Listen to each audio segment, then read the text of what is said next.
l'Observatoire de la laïcité, qui est composé de personnes vraiment diverses, pas pour faire semblant, qui n'ont pas le même avis, qui n'ont pas les mêmes parcours, a aussi une originalité qui est rare en France. C'est qu'on a à la fois des parlementaires, des personnes d'expériences diverses et des administrations. En général, on a parfois des parlementaires dans une commission consultative ou des personnalités compétentes. On a les trois. Et les trois, ça nous donne trois regards différents, trois manières d'analyser les choses. Nous rendons depuis 5 ans tous nos avis par consensus à l'unanimité. Et donc, nous avons un outil qui est solide. Et ce qui se passe en ce moment, qui est très frappant, c'est que tous les gens qui se manifestent, des gens parfois qu'on ne connaît pas, pour dire « continuez, ce que vous avez fait important », nous disent « on a grâce à vous un outil pour réfléchir et pour agir, un outil impartial ». Et c'est dit sur tous les bords de l'échiquier politique, c'est dit dans tous les syndicats, c'est dit dans toutes les grandes organisations, c'est même dit par 60 chercheurs étrangers. Donc la performance qui a réussi cette toute petite équipe. Je rappelle qu'en dehors des 20 membres qui sont là, représentants de l'administration ou membres de droit à titre bénévole, nous avons 2 assistantes, une chargée de mission, 2 apprentis et un rapporteur général. Ouais. Et 70 000 € à peu près de budget. Les salaires étant pris en charge. Et donc la performance, moi que je salue, de toute l'équipe, à commencer par l'équipe permanente de base, c'est d'avoir réussi à fabriquer un outil qui est reconnu partout. Et donc ce qu'on va casser, c'est cet outil qui fonctionne bien, car encore une fois, les reproches qu'on fait sont vagues, diffamatoires et pas étayés sur des faits. Ils sont contredits par tous les acteurs de terrain.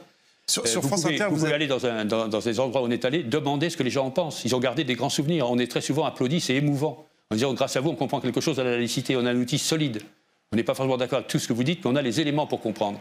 Et casser cette expérience et cette indépendance, c'est extrêmement grave. Nous nous bornons à dire ce que dit le droit. On n'a pas de préférence idéologique. Et c'est monstrueux, c'est scandaleux de dire qu'on travaille avec des officines qui sont contre la République. Dans la loi que propose le gouvernement, il y a des mesures que nous avions demandées depuis longtemps. Ce sont des mesures de fermeté pour éviter ces gens qui veulent prendre le contrôle au nom d'une religion. C'est le contraire de la laïcité. Donc moi, je suis indigné qu'on nous fasse des accusations pareilles. Sur ce contexte après les attentats, c'est une initiative prise par de nombreuses associations, par des syndicats, par un ancien grand maître du Grand Orient, par le grand rabbin. C'est ceux-là les signataires avec qui on signe. On signe pour dire ne nous déchirons pas, on doit rester ensemble, on doit rester français avec notre laïcité. Et qu'est-ce qu'il y a? Il y a des gens qui sont peu recommandables qui signent. Et alors, qu'est-ce qu'on fait? Il y a un délit de consignature. Moi, je signe un texte que je signerai encore aujourd'hui. Parce qu'encore aujourd'hui, il y a des attentats, des actes anti-musulmans, comme anti-juifs, comme anti-chrétiens. On est dans un climat de haine et de tension.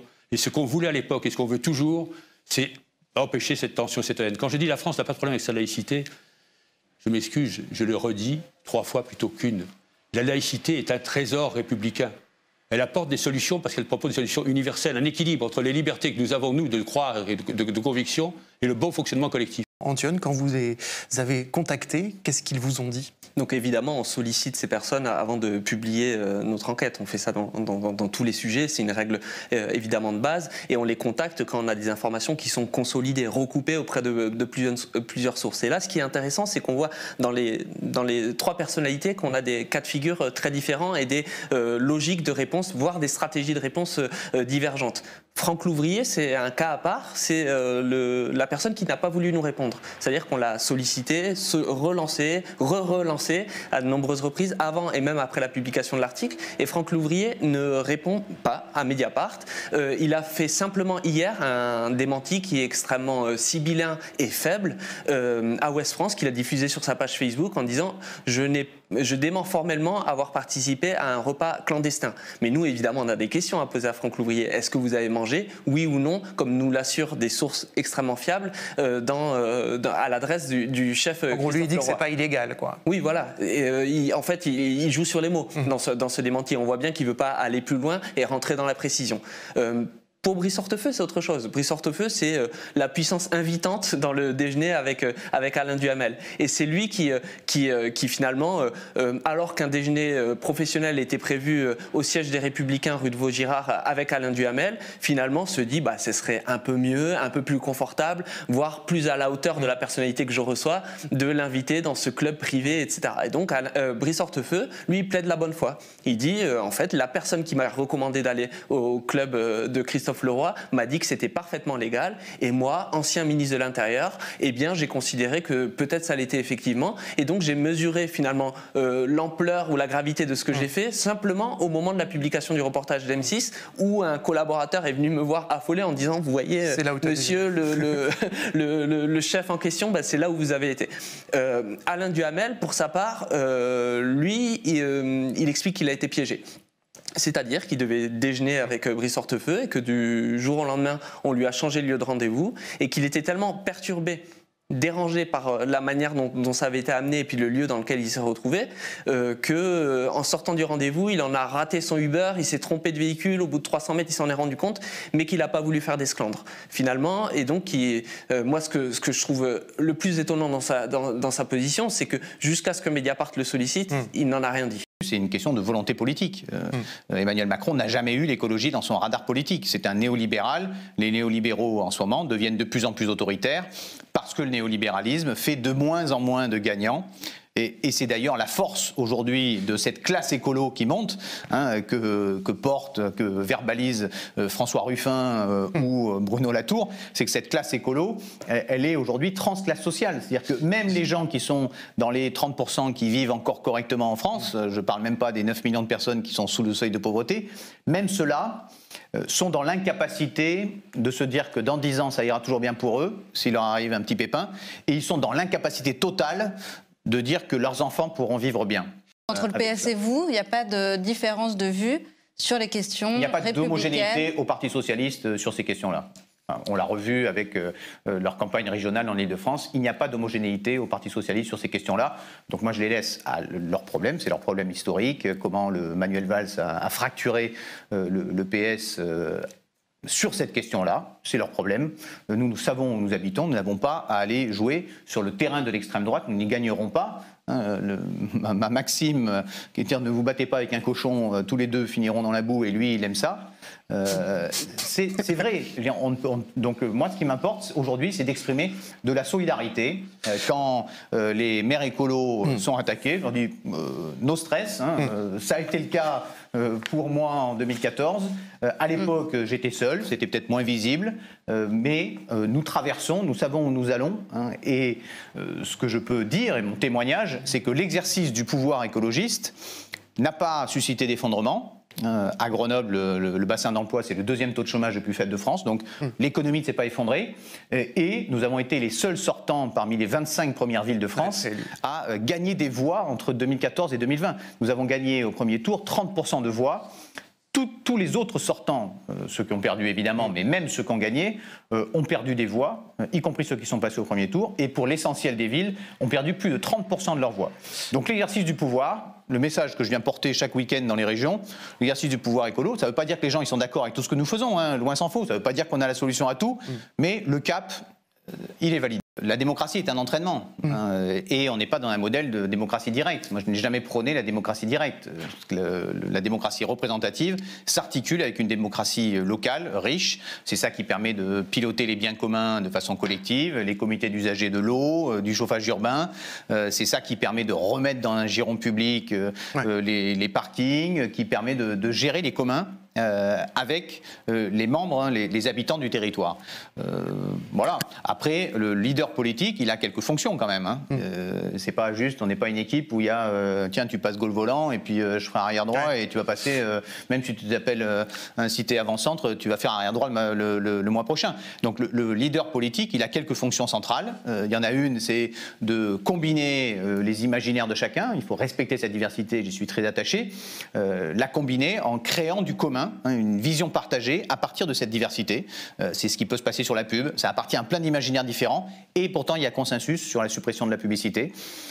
Son deuxième champ, c'est cadrer et arbitrer. Donc c'est vrai que nous avons décidé, c'était dans notre programme, de ne pas augmenter les impôts. Ça a des conséquences quand Manuel Valls nous pique un mois de budget. si on n'augmente pas les impôts, qu'on est déjà en difficulté, il faut redessiner le périmètre de l'action de la ville. Ça a un troisième, je continue, cette troisième fonction, c'est développer de l'entraînement à la démocratie. C'est ce que nous avons mis en place avec les budgets participatifs, les ateliers de projets qui abordent des thèmes concrets. Et puis un quatrième qui est important aussi, c'est réduire les dissonances entre la pratique et les actes. C'est-à-dire que de fait, je n'ai plus de voiture, ni de voiture de fonction, ni de voiture pour ma famille. De fait, nous avons baissé nos indemnités de 25% et je suis le seul maire d'une grande ville à être à moins de la moitié du plafond et ça me convient très bien. C'est quand même dans les 10% des revenus les plus élevés des Français. C'est le non-cumul des mandats et nous sommes le seul endroit où il y avait, avant l'arrivée des colos ailleurs, où il y avait un strict non-cumul des mandats. C'est cette pratique politique-là. Ça ne veut pas dire que le monde est rose et que tout est parfait. Célia, ces lycéens sont particulièrement stressés de passer cet examen en pleine crise sanitaire. Oui Mathieu, il faut dire que leur emploi du temps a été particulièrement chamboulé depuis plus d'1 an. Ils ont passé plusieurs mois sans aller en cours. Depuis la rentrée, ils alternent entre présentiel et distanciel. Bref, le moins qu'on puisse dire, c'est que c'est compliqué. Avec Yumni Kezouf, on a rencontré Coralie. Elle est élève en terminale générale, spécialité philo et anglais, au lycée de la Croix à Drancy. Son bureau, c'est un ordi portable sur sa coiffeuse dans un coin de sa chambre. Et la semaine dernière, tous ses cours étaient à distance, mais ça ne fonctionnait pas. Ça s'est plutôt mal passé. On n'avait pas de cours en fait avec les professeurs vu que la connexion marchait pas pour la plupart. Donc on nous envoyait des mails et puis on faisait le travail à la maison. C'était un message de notre prof de philo. On avait essayé de se connecter au CNED du coup pendant une demi-heure. On l'a attendu mais il n'arrivait pas à se connecter et du coup il nous a envoyé un mail pour nous dire que ça marchait pas et du coup il fallait qu'on consulte nos mails pour du travail à faire. À vendredi en classe virtuelle en espérant que ça marchera. Mais ça n'a pas marché du coup, non. Ça n'a pas marché non plus. Mais c'est compliqué parce que nous, on se prépare à avoir des cours en ligne, à se dire c'est bon, on se lève à telle heure et après on a nos cours comme si on était en classe présentielle. En fait, non, on est un peu seul face à notre ordinateur et on travaille. On manque de beaucoup de choses, on manque de beaucoup de cours, de beaucoup de notions. Donc pour le bac, ça va être compliqué. On sait qu'on est un peu à la ramasse par rapport aux autres années, donc ça nous inquiète un petit peu. Alors, la grande nouveauté de cette année, c'est l'épreuve du grand oral. 2 questions à préparer et à présenter devant un jury. Et c'est le flou total. Est-ce que vous êtes préparés à cette nouvelle épreuve ? Non, pas du tout. On essaye de nous préparer comme on peut. On essaye de nous distribuer des fiches, genre grand oral, question 1, question 2, mais pas du tout. On ne sait même pas s'il aura lieu au final. On ne sait pas ce qu'on a à faire, on ne sait pas quelle spécialité traiter. Nos profs ne savent pas, donc on ne sait pas non plus. Dès qu'ils ont une info, ils nous la donnent, mais ça ne se confirme jamais. Donc on est un peu dans le flou. On ne travaille pas, en fait, le grand oral, on attend. Et puis on va nous dire, aujourd'hui c'est le grand oral, et puis on sera tout seul comme ça à essayer de combler. Ça te stresse ? Oui, vraiment. Et on en parle beaucoup dans les groupes de classe et même avec les autres classes et on ne sait pas à quelle sauce on va être mangé, on ne sait même pas de quoi est-ce qu'on va devoir discuter. On est hyper stressé par rapport à ça. Depuis quelques semaines, une pétition demande l'annulation pure et simple de l'épreuve du grand oral. Les signataires écrivent à 3 mois de l'épreuve. Beaucoup de lycéens ne comprennent pas l'épreuve et n'ont toujours pas de questions et n'ont pas commencé leurs recherches.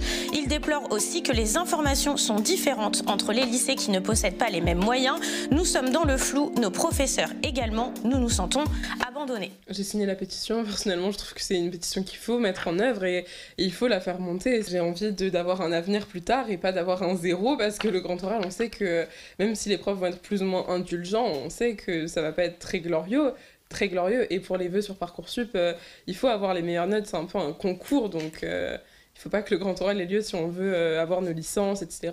Malheureusement, Coralie et les autres signataires n'ont pas été entendus. Jean-Michel Blanquer, le ministre de l'Éducation nationale, la semaine dernière sur France Info, a confirmé le maintien du grand oral.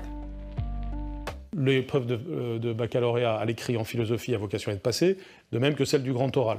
Dans les 2 cas, on peut l'organiser dans des conditions sanitaires respectant les protocoles. Et nous avons aussi mis à disposition de tous des ressources très importantes, j'en profite pour le dire. On trouve sur notre site EduScol, sur le site de l'éducation.gouv aussi, sur Lumni, sur l'ensemble des ressources numériques que nous mettons en ligne, de quoi préparer cet oral. Réponse de Coralie à son ministre. Je sais que c'est des sites que j'ai utilisés pour essayer de m'informer du mieux possible, mais ça marche pas pour tout le monde. Il n'y a pas tout le monde qui a la chance d'avoir soit une connexion, soit le moyen d'accéder au site, donc on n'est pas égaux là-dedans. Moi, l'application que j'ai sur mon téléphone à moi, c'est School Move. Il y a toutes les matières avec nos spécialités, donc humanité, etc. Et il y a l'onglet aussi grand oral qui est très utile pour beaucoup d'entre nous. Il y a la présentation, donc on nous détaille un peu le barème, ce qu'on va devoir faire. Après, il y a le calendrier, donc les dates. Si ça charge. Là, ça charge pas, par exemple. Non, mais là, ça charge pas du tout. Parce que je pense qu'il y a beaucoup de gens qui se connectent aussi dessus. Mais peut-être que, exemple, non plus. Bon. Mais d'une manière générale, c'est censé marcher. Entre le grand oral et les applis qui bug, Coralie craint pour son avenir. Pour la valeur de mon bac, je suis très inquiète. Et aussi, j'ai la crainte de ne pas réussir à avoir mes études supérieures. C'est une crainte qu'on partage tous. Cette année, on est un peu les cobayes de ce truc-là. Vu qu'on n'a pas eu de résultats avant, on est ceux qui allons tester. C'est un peu compliqué de se dire est-ce qu'on va réussir ou pas. Et puis le bac n'a pas du tout la même valeur que les années précédentes. Alors on l'entend, c'est la galère de passer son bac en 2021. Et dans le même bateau que les élèves, il y a aussi les profs. On a rencontré Yazid Bouaza, il enseigne l'histoire géo au lycée de la Croix. Depuis le début de la crise sanitaire, son rôle de prof s'est pas mal étendu. Pendant la période de confinement, on était en contact le samedi, le dimanche avec nos élèves parce qu'ils avaient besoin d'une information, parce qu'ils avaient besoin d'être rassurés, etc. etc. S'ils ont un problème de connexion, s'ils ont un problème d'ordinateur, qu'ils viennent au lycée se présenter, il y a des gens qui vont les recevoir, qui vont changer, qui vont leur donner un autre ordinateur, qui vont le réparer, etc. Par exemple. C'est la débrouille, quoi. On tente le plus possible d'essayer de les rassurer, de leur donner de l'information pour qu'ils puissent continuer à travailler dans les meilleurs, dans le contexte, dans les meilleures conditions possibles. Avec les cours à distance, il a vu certains de ses élèves décrocher. Il y a des élèves qui se connectent de moins en moins parce que les cours en visio, c'est pas forcément évident pour eux. En plus, ils ont des difficultés, encore une fois, techniques parce qu'ils n'ont pas forcément le matériel adéquat pour suivre les cours à distance. Et en général, les bonnes classes, les classes où les résultats sont plutôt satisfaisants, eux, continuent à se connecter normalement. Les élèves qui ont certaines difficultés, quand on passe en distanciel, ils ne se connectent pas. Ça accentue des inégalités de niveau qui étaient déjà présentes. Oui, ça accentue, ça pousse, ça enfonce ce décrochage, les cours à distance. 100 000 morts, ce cap, semble-t-il, en fait, a déjà été franchi. Notre bilan serait sous-évalué, nous expliquent les chercheurs de l'INSERM. Est-ce que c'est vrai ? Oui, tout à fait. Alors, ce chiffre de 100 000 personnes décédées liées à la Covid, qui est fourni par Santé publique France, prend en compte les décès hospitaliers, donc à l'hôpital, en soins continus ou en réanimation, en soins critiques, et aussi les décès en EHPAD ou en résidence pour personnes âgées. Mais ça ne prend pas en compte les décès, par exemple, à domicile pour la Covid. Et donc, d'après l'INSERM, le nombre réel de personnes décédées de la Covid serait supérieur. Il serait supérieur d'environ 10 à 15%, donc on serait plutôt autour de 110 000, 115 000 personnes décédées de la Covid, en prenant en compte l'ensemble des décès. Parce que l'INSERM prend en compte les certificats de décès. Donc c'est plus long pour compiler les chiffres, mais c'est plus fidèle à la réalité. Oui, exactement. Voilà. Il faut plusieurs mois, le temps que tous les certificats remontent et soient traités par l'INSERM pour pouvoir catégoriser les décès comme Covid. 100 000 morts, c'est minimum 400 000 Français qui sont dans la douleur. Un père, une mère, un frère, un époux. C'est ça, 100 000 morts. C'est 400 000 personnes qui souffrent. Et c'est aussi des soignants qui souffrent de ne pas pouvoir accompagner correctement d'abord le patient. C'est la première mission qu'on leur demande, de soulager, de soigner. Et la cerise sur le gâteau, de guérir. Avec la Covid, on n'est pas dans cette situation-là. Mais c'est aussi toute la partie d'accompagnement des proches qu'ils ne peuvent plus faire. Et pour le voir et pour l'entendre dans nos réunions où nous sommes des bénévoles associatifs, on les entend vraiment en grand nombre souffrir de la situation. Je ne pense pas qu'on aurait pu faire moins. On aurait pu faire mieux dans l'accompagnement, oui, j'en suis certaine. Mon père arrive à l'hôpital Tenon, effectivement, le 21 février. il a de l'eau dans les poumons, il a une double pneumonie, il arrive par les urgences et il ne se passe rien. C'est-à-dire qu'il est pris en charge, on va faire tout un tas d'examens, on pense à ses reins parce qu'il a une insuffisance rénale, mais en fait, on ne cherche pas plus. Et effectivement, au bout de 3-4 jours, on évoque la possibilité d'un échec thérapeutique. C'est-à-dire qu'on ne sait pas où on va.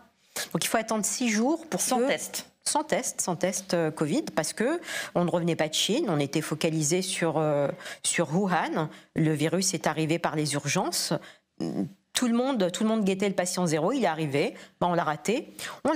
Mais le problème, c'est que 6 jours, c'est long. Mais entre-temps, mon frère, la nuit du 22 au 23 février, a veillé mon père dans sa chambre, donc une nuit, et il a absorbé toute sa charge virale. Et ça lui sera fatal, puisque le 8 mars, il entrera à son tour en coma artificiel. Mon père était un patient hyper contaminant. Et c'est ça le malheur, c'est que l'impréparation de la crise, elle a fait que on a tout raté, même l'offre de soins. En fait, on est sur un fantasme permanent de cette personne qui va aller travailler quelques mois et ensuite se mettre en vacances pendant 6 mois en attendant que ses allocations chômage soient épuisées. Et puis, oh tiens, ça y est, mes allocations sont épuisées, vite, je vais retrouver un travail pour retrouver du revenu. Mais c'est complètement faux, ça n'existe pas. En fait, même l'UNEDIC, encore lui, l'avait démontré, les personnes qui ont très peu de droits ouverts, ce sont celles qui, dans le temps, pardon, oui, ce sont celles qui retravaillent le plus vite. En clair, l'UNEDIC avait démontré que les gens n'attendent pas d'avoir consommé l'intégralité de leurs droits pour retravailler. Cette réforme est plus juste, nous disent les ministres. C'était comme ça qu'on a commencé l'émission. Répondez, est-ce que vous pouvez répondre à cette question? Est-ce qu'elle est plus juste? Elle est clairement pas plus juste à tous les sens du terme. Déjà, elle n'est pas juste au sens de la justesse, parce qu'elle se fonde sur des notions qui sont complètement incompréhensibles, qui seront incompréhensibles par les chômeurs, qui seront difficilement compréhensibles par Pôle emploi, et notamment cette histoire de salaire qui n'est pas un salaire, etc. Enfin, les indemnités journalières qui ne sont pas journalières, le salaire journalier qui n'est pas journalier. Donc la première chose, c'est qu'on a quelque chose qui est complètement désajusté et qu'on a du mal à comprendre, enfin que les premiers concernés auront du mal à comprendre. Ensuite, c'est pas juste parce que ça crée de l'aléa, je l'ai montré à plusieurs reprises, et c'est pas juste parce que, in fine, ça supprime l'indemnisation du chômage. L'objet de cette réforme, c'est de supprimer l'indemnisation du chômage. Si on regarde concrètement par rapport à la réforme, à la situation précédente, à la Convention de 2017, ce qui se passe, en fait, cette réforme, elle n'est pas si compliquée. La réforme, elle dit une chose simple. Elle dit que si vous avez été au chômage en moyenne 10 jours, admettons, pendant votre période de référence, par le passé, eh bien, on vous supprime simplement 10 indemnités journalières. C'est aussi simple que ça. Et il faut comprendre ce que ça signifie. Ça signifie qu'on arrête d'indemniser du chômage qui existe, qui est là. Vous êtes au chômage 15 jours, on va vous dire non, en fait, vous avez été au chômage 10 jours par le passé. C'est 15-10. Voilà, on va vous indemniser. Il n'y a que 5 jours qui sont indemnisables. Imaginez qu'on fasse ça sur l'assurance maladie, qu'on vous dise vous avez été malade pendant 6 mois l'année dernière. Ah ben, on sera désolé, mais vous ne pourrez pas être indemnisé pendant 15 jours. Et vous ne pouvez pas être malade 15 jours. Vous pouvez être malade 16 jours. Au bout de 16 jours, on vous indemnisera une journée. C'est exactement ça que fait cette réforme. Et donc, ça modifie l'objet même de l'indemnisation du chômage. Et en ça, c'est profondément injuste parce que